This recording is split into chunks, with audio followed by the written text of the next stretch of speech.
Hello my dear students of class 12. This is the third part of the chapter magnetic effect of electric current. So in this part I am going to discuss one of the best application which is based on your Biot-Savart law. It means today I am going to discuss magnetic field at the axis of the current carrying circular coil. It means आज हमको ये निकालना है कि किसी भी circular coil में अगर कोई करंट फ्लो हो रही होती है तो उसके एक्सिस पे मैग्नेटिक फील्ड की वैल्यू कितनी होती है और उसके साथ साथ उसके केसेस भी डिस्कस करेंगे. So students, if you are new to our JBS channel, then please go through the channel properly and also subscribe our channel and also press the bell icon so that you will get the future notification. So students, let's discuss our concept. हम लोगों के पास एक circular coil है और इस coil में एक current flow हो रही है आई. ठीक है, इसके एक्सिस पे हमको क्या करना है, थोड़ा सा इसको मैं सर्कुलर शेप को थोड़ा सा और अच्छे से बना देता हूं. ठीक है, ये अब क्या करना है आपको, इसके एक्सिस पे ये इसका सेंटर है और इसके एक्सिस पे आपको क्या करना है, एक पर्टिकुलर डिस्टेंस पे आपको सपोज दैट यहाँ पे आपको क्या करना है, इस पॉइंट P पे मैग्नेटिक फील्ड की वैल्यू निकालनी है इस एक्सिस से. ठीक है, तो हमने क्या किया कि यहाँ पे एक छोटा सा इसका एलिमेंट ले लिया, करंट एलिमेंट. ठीक है, और इसको इससे ज्वाइन कर दिया.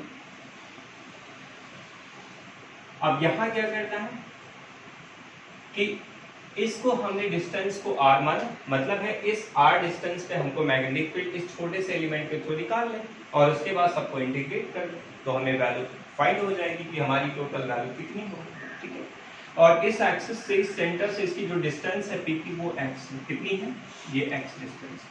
ठीक है, और इसका रेडियस कितना है, इसका रेडियस हमारा कितना है, इसका रेडियस a है. ध्यान रखना है इसको, इसका रेडियस हमने a लिया है तो r लेते हैं अभी तो r में कंफ्यूजन होता है. ठीक है, या आप कैपिटल r भी लिख सकते हैं, कोई दिक्कत नहीं है.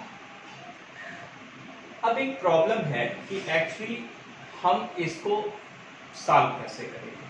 ठीक, तो हमें पता है कि भाई जो बायो-सावर्ट लॉ होता है वो dB कितना होता है, तो dB की वैल्यू कितनी होती है, तो ये होती है बेटा म्यू नॉट अपॉन 4 पाई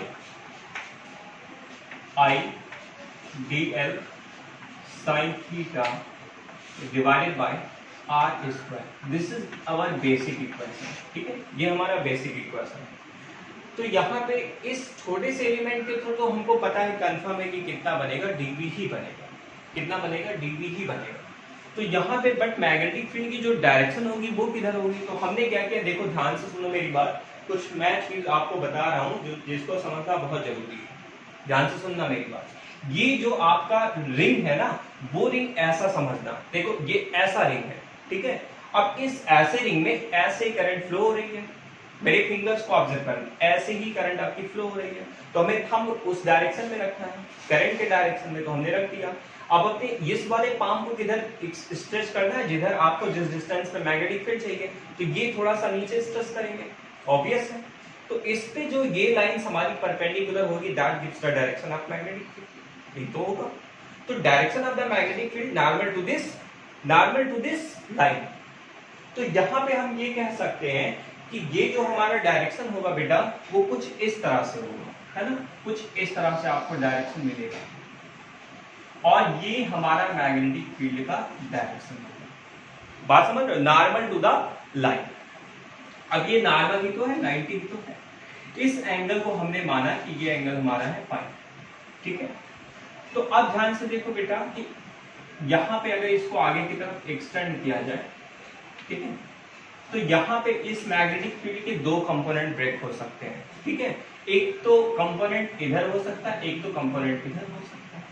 तो अब यहाँ पे देखो जरा, अगर हम इसको ऐसे ड्रॉ कर दें, ठीक है, तो एक कंपोनेंट, अब ध्यान से देखो, अगर ये फाइ है बेटा तो ये एंगल कितना होगा, और आपको पता है कि ये टोटल 90 होगा, तो ये वाला एंगल कितना होगा, 90 माइनस 5 होगा. और चूंकि ये पूरा 90 है तो इसलिए ये वाला एंगल कितना होगा, 5 होगा. ठीक है, ये बात समझ में आ रही है. तो इस dB के दो कंपोनेंट तोड़िए, तो dB का इधर कंपोनेंट क्या होगा, ये होगा dB cos phi और यहाँ क्या होगा आपको भी पता है, dv sin phi होगा, dv sin phi होगा, ठीक है। इसी तरह से अगर हम नीचे वाले एलिमेंट को, करंट एलिमेंट को ले लें, तो नीचे वाले एलिमेंट को अगर यहाँ से ज्वाइन कर दें, तो ये जब ज्वाइन करोगे यहाँ पे, तो क्या होगा, इसका जो कंपोनेंट होगा वो एक कंपोनेंट इधर आएगा, ठीक है। वो कंपोनेंट कौन सा होगा, dv cos phi, और इधर कंपोनेंट कितना चला जाएगा, क्यों, क्योंकि ऐसे इसमें भी तो बनेगा dv, ऐसे इसमें भी तो dv होगा, ये एंगल भी तो phi होगा, ठीक है। तो इस तरह से क्या होगा कि ये भी आपका क्या होगा, यहाँ पे dv sin phi, इधर एक और कंपोनेंट आएगा, ठीक है। मतलब अगर हमें टोटल मैग्नेटिक फील्ड चाहिए तो हमको क्या करना पड़ेगा, हमको इंटीग्रेट करना पड़ेगा, ठीक है। टोटल मैग्नेटिक फील्ड अगर हमको B चाहिए तो इंटीग्रेट करना पड़ेगा किसको, तो इंटीग्रेट करना पड़ेगा dv sin phi को इंटीग्रेट करना, ठीक है। बात समझना मेरी, इसमें कोई बहुत बड़ा लॉजिक नहीं है, लेकिन ये है कि आपको जो है स्टेप बाय स्टेप चीजें क्लियर होनी चाहिए। अब मैं बात कर रहा हूँ dv की वैल्यू कितनी होगी, तो sin थीटा क्या होता है बेटा, theta is the angle between current element and that distance at which we want to find the magnetic field. तो अब ये बताओ कि ये मान लो कि करंट एलिमेंट, छोटा सा करंट एलिमेंट, ऐसे ही करंट ऐसे फ्लो हो रही है, तो इसको छोटा सा एलिमेंट स्ट्रेट लगभग रहेगा, और ये वाली जो डिस्टेंस है ये r है, ठीक है। तो ये r ऐसा ही तो है। अब ध्यान से देखो, ये r इसके साथ कितना एंगल बना रहा है, 90, तो ऑब्वियस sin थीटा की वैल्यू कितनी होगी, 90 होगी। सो दैट्स व्हाई sin 90 की वैल्यू 1। तो यहाँ पे मैग्नेटिक फील्ड की dv की value μ0/4 pi I dl divided by r square होगा। तो यहाँ मैंने इसको यूज कर लिया, ठीक। तो यहाँ मैं क्या यूज कर रहा हूँ, μ0/4 pi, और यहाँ मैंने यूज किया I dl divided by r square, और इसके साथ हमने क्या यूज किया, sin phi, क्लियर। अब एक बात बताओ बेटा, ये फाई तो हर एक के लिए कांस्टेंट होगा ना, बाई फाई अगर ऊपर है फाई नीचे है, अगर मैं यहाँ कहीं एलिमेंट लूंगा तो इसके लिए भी फाई फिक्स होगा, ठीक है। ध्यान से सुनना, ये 3D फिगर है, 2D में आपको लग रहा होगा कि यहाँ से फाई नहीं बनेगा, ठीक है। लेकिन अगर एक रिंग एज्यूम करो, तो रिंग को इधर से भी ऐसे लाइन जाएगी, इस तरफ से भी ऐसे, तो उसके सेंटर से जब ज्वाइन करोगे तो हर जगह कितना एंगल बनेगा, फाई ही एंगल बनेगा, ठीक है। तो यहाँ sin phi कांस्टेंट है, और क्या कांस्टेंट है, μ0/4 pi, और क्या कांस्टेंट है, सीधी सी बात है, और कांस्टेंट है हमारा यहाँ पे I r स्क्वायर, ठीक है। बात समझ रहे हो, तो r स्क्वायर भी तो फिक्स है। तो यहाँ पे sin phi की वैल्यू क्या रखते हैं बेटा, sin phi की वैल्यू हम रख सकते हैं, sin phi यहाँ से निकाल सकते हैं। तो sin phi क्या होगा, परपेंडिकुलर अपॉन हाइपोटेन्यूज, तो a/r लिख सकते हो ना, परपेंडिकुलर अपॉन हाइपोटेन्यूज। तो यहाँ मैंने इसको यूज कर लिया और μ0/4 pi को बाहर ले लिया। इसके साथ साथ मैंने क्या किया, I को भी बाहर ले लिया, यहाँ r स्क्वायर को भी बाहर ले लिया। sin phi की वैल्यू कितनी होती है बेटा, तो sin phi की वैल्यू कितनी है यहाँ पे, a/r, ठीक है, a/r भी बाहर ले। कोई कंफ्यूजन नहीं। अब क्या लिखना है, अब सीधी सी बात है कि यहाँ पे आपको इंटीग्रेशन लिमिट लगानी है, कहाँ से कहाँ तक, छोटे छोटे ऐसे बहुत सारे एलिमेंट को जब ऐड करोगे तो लिमिट लगाओगे भाई, कहाँ से कहाँ, 0 से 2 पाई, यही तो होगा, या 2 पाई a हो जाएगा, क्यों a, क्योंकि a इसका रेडियस है। तो अब यहाँ से कितनी वैल्यू आ गई, तो ये आ गई बेटा μ0/4 पाई I/r³, ये r से r³ बन गया, और इंटू a हो गया, और इंटू यहाँ पे 2 पाई a आ जाएगा, अपर लिमिट, यहाँ पे dl लगा दो, I am really very sorry, यहाँ पे dl है तो dl का l होगा, तो l का सिंपली 2 पाई a आ जाएगा, ठीक है। टोटल लेंथ इसकी पूरी कितनी, डायरेक्ट लेंथ कितनी पूरी, 2 पाई a, तो यहाँ पे 2 पाई a हो गया। तो ये रिलेशन हमारा कितना हो गया, हम इसको इस तरह से लिख सकते हैं भाई, b की वैल्यू कितनी हो गई बेटा, तो b की वैल्यू हमारे पास आ गई μ0/4 पाई, और उसके बाद यहाँ से 2 पाई a स्क्वायर, मतलब है μ0I/4 pi 2 pi a square divided by, अब यहाँ मुझे r³ की वैल्यू लिखनी है। r³ कैसे लिखेंगे, तो आपको पता है बेटा, यहाँ से देखो जरा, तो r स्क्वायर की वैल्यू कितनी होगी, hypotenuse square is equal to perpendicular square plus base square, तो ये हो जाएगा a square plus x square, ठीक है। अब क्या करना है, अगर हम इसका यहाँ पे स्क्वायर रूट हटा दें तो यहाँ पे अंडर रूट लेना पड़ेगा, और इस अंडर रूट को भी अगर हटाना चाहे तो इसका पावर कितना करना पड़ेगा, 1/2 करना पड़ेगा, यही तो। अब यहाँ पे क्या है, क्यूब चाहिए, तो यहाँ पे क्यूब कर दीजिए, तो यहाँ भी तो क्यूब करना पड़ेगा, तो ये क्यूब करोगे तो 3/2 आ जाएगा। तो यहाँ मैंने लिख दिया, कितना लिख दिया, a² प्लस x² का होल पावर कितना, 3/2। सो this is the value of magnetic field, clear. This is the value of magnetic field through this circular coil at its axis, at a distance। बात समझ में आ गई। अब यहाँ से एक काम कर सकते हैं आप देखो, पाई से पाई को कैंसिल कर सकते हो और 2 2 जा 4 कर सकते हो।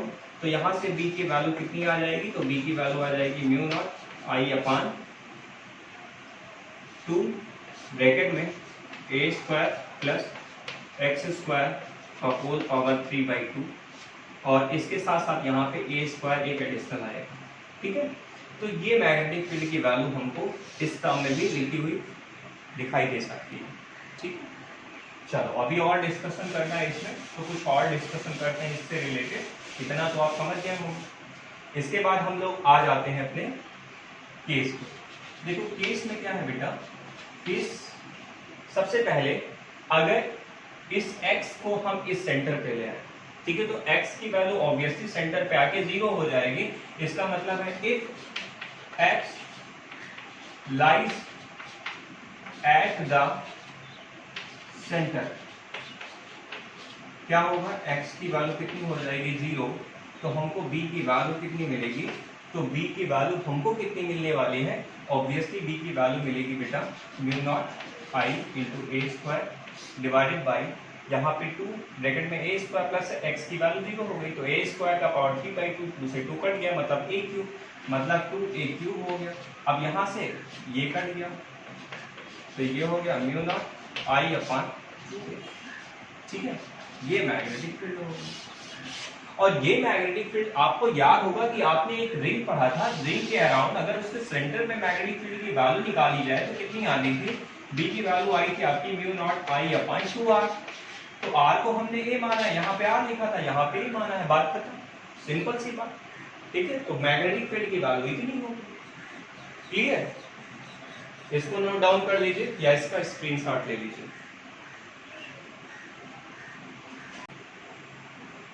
ले लिया आप लोगों ने स्क्रीनशॉट। अब हम बात करते हैं केस नंबर 2, ठीक है। केस नंबर 2 हम डिस्कस करने जा रहे हैं। केस नंबर 2 में क्या है कि अगर हमने r की वैल्यू को x के इक्विवेलेंट रख दिया, मतलब x को एडिटिव हमने क्या मान लिया, r मान लिया, ठीक है। यहाँ पे x की वैल्यू को क्या मान लिया, r मान लिया, और चूंकि हमने r रेडियस ना लेके a लिया है, तो x की वैल्यू को यहाँ पे हम a मान लें, तो हमें वैल्यू कितनी अचीव होगी उसको मुझे यहाँ पे देखना है। तो b की वैल्यू कितनी है बेटा, μ0 I × a², ठीक है, डिवाइडेड बाय यहाँ पे क्या है बेटा 2 ब्रैकेट में। अब एक बात बताओ, x की जगह पे अगर a² रखोगे तो a² 2a² होगा, यहाँ पे क्या होगा 2a² होगा, यही तो। इसके साथ साथ 3/2 आएगा, ठीक है। तो यहाँ पे ये वैल्यू हमको कितनी मिलेगी, तो ये वैल्यू हमको मिलेगी μ0 I × a² डिवाइडेड बाई, ध्यान से देखना, 2 की पावर 3/2 यहाँ पे आएगा, 3/2 इसके साथ आ जाएगा, प्लस 2 का पावर 1 यहाँ पे है, तो 1 + 3/2 कितना होगा, तो 1 + 3/2 = 5/2। दैट इज यहाँ पे 2 की पावर कितना होगा बेटा, 5/2 होगा, और यहाँ पे a² है, तो a² से एक यहाँ पे 2 से 2 कट गया, a³ मेरे पास आ गया, ठीक है, यही तो आएगा। तो यहाँ से आपका a से 1 कट गया, इसका मतलब हमारे पास कितनी वैल्यू आ गई, μ0 I डिवाइडेड बाई 2 की power 5/2 into a। Is there any confusion? So this is the value of magnetic field whenever the value of r will becomes a, ठीक है, sorry, x will becomes a। Is there any confusion? No. So that's why I am going to explain the third case. I am going to explain the third case. Case number 3, ठीक है। तो यहाँ पे क्या है बेटा, case number 3 में हमको ग्राफ प्लॉट करना है, किसके किसके बीच में, v और x के बीच में, v और x के बीच में, जो x यहाँ पे माना है आपने इसके बीच में। तो यहाँ पे देखिए अब हमको पता है बेटा जब हमारा x का वैल्यू कितना है 0 है, तो आपने अभी मैग्नेटिक फील्ड की वैल्यू निकाली थी mu not I upon 2a। तो यहाँ पे हमको एक मैक्सिमम वैल्यू मिलेगी जिसकी वैल्यू कितनी होगी, mu not I upon 2a होगी। अब जैसे जैसे x की वैल्यू को बढ़ाते जाओगे वैसे वैसे b की वैल्यू कम होगी और दोनों तरफ वैल्यूज कम होगी, ठीक है। तो यहाँ पे ये ग्राफ कुछ इस तरह से आपको अचीव होगा, ये ग्राफ कुछ इस तरह से आपको अचीव होगा, ठीक है। और यहाँ पे भी ग्राफ आपको कुछ इस तरह से, मतलब कभी भी मैग्नेटिक फील्ड की वैल्यू 0 नहीं होगी, वो 0 की तरफ अप्रोच करेगी लेकिन वैल्यू लगातार आपकी कम होती जाएगी। Is this point clear? कोई बात नहीं। चलिए अब फोर्थ केस डिस्कस करते हैं, ठीक। Fourth case important case, case number 4। कैसे डिस्कस करेंगे? पहली चीज इसको थोड़ा सा हम एक रेगुलर फॉर्मेट में लिख लेते हैं। b की वैल्यू कितनी होगी बेटा, तो यहाँ पे म्यू नॉट आई अपान 4 पाई ही लिखते हैं, म्यू नॉट आई अपान 4 पाई ही लिखते हैं, ठीक है। अब आपको मैं नॉलेज के लिए बता दूं कि यहाँ पे क्या होगा बेटा, यहाँ पे होगा पाई इंटू ए स्क्वायर। तो पाई इंटू ए स्क्वायर को मैं क्या लिखता हूँ, एरिया लिखता हूँ। तो मैं लिख सकता हूँ यहाँ पे 2 टाइम्स ए, तो यहाँ पे मैं लिख सकता हूँ 2a लिख सकता हूँ, ठीक है। अब यहाँ पे मैं डिवाइडेड बाई, ध्यान से सुनना मेरी बात, यहाँ पे मैं अगर x बहुत बड़ा मान लूँ, a के कंपैरिजन में x बहुत बड़ा है तो a इग्नोर हो जाएगा। मतलब है यहाँ पे मैं ये मान रहा हूँ कि x square is much much greater than a square, तो यहाँ पे a को इग्नोर करेंगे तो सिंपल ये आ जाएगा x क्यूब, तो यहाँ पे आ जाएगा x क्यूब, ये होगा। इसके साथ मैंने क्या माना कि यहाँ पे माना mu not I divided by, देखो आई को मैं इस तरफ ट्रांसफर करता हूँ, यहाँ पे 4 पाई लिखता हूँ, यहाँ पे लिख सकता हूँ 2i into A divided by x cube, ठीक है। अब एक बात बताओ, आई इंटू ए क्या होता है, मैग्नेटिक मूवमेंट होता है। क्या होता है, मैग्नेटिक मूवमेंट होता है, ठीक है। तो यहाँ पे मैंने बी को लिखा म्यू नॉट अपान 4 पाई और यहाँ पे 2m अपान एक्स क्यूब, ठीक है। तो ये हमारा बार मैग्नेट के इक्विवेलेंट हो गया, ठीक है। बार मैग्नेट का एक्सप्रेशन होता ही है, ठीक। तो यहाँ पे बार मैग्नेट का जब एक्सप्रेशन निकालोगे, ठीक है, उसके एक्सियल पॉइंट पे मैग्नेटिक फील्ड की वैल्यू निकालोगे तो इतनी ही वैल्यू आपकी आती है। और जो कि यहाँ पे एक्सियल पॉइंट पे आपने वैल्यूज निकाली है और एक्सियल पॉइंट पे ही तो यही वैल्यू आई है, तो इसलिए इसको बार मैग्नेट के इक्विवेलेंट बता सकते हैं ना। सो आई थिंक आपको पूरी तरह से समझ में आ गया होगा। So this is all about your magnetic field due to this current carrying circular coil at its axis. अब इसके बाद हम लोग कुछ न्यूमेरिकल्स सॉल्व करेंगे इससे रिलेटेड नेक्स्ट लेक्चर में, और उसके बाद हम लोग फिर एम्पियर सर्किट लॉ पे आएंगे, ठीक है। सो this is all about your this topic. Thank you students.